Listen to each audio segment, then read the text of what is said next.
বিধান। অনেক ছেলে আছে বালেগের উপরে কোরবানি ওয়াজিব।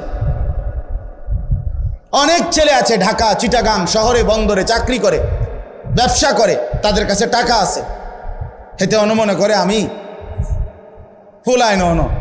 তুমি অবিবাহিত মনে করো, অবিবাহিত হইলেও কোরবানি যার উপরে ওয়াজিব হয় তাকে কোরবানি দিতে হবে না? না বউ থাকা শর্ত? তাহলে এখানে বিবাহিত অবিবাহিত না, তো বালেগ হলেই শরীয়ত সম্মত টাকা, শরীয়ত নির্ধারিত যার কাছে আছে তাকে কোরবানি দিতে হবে।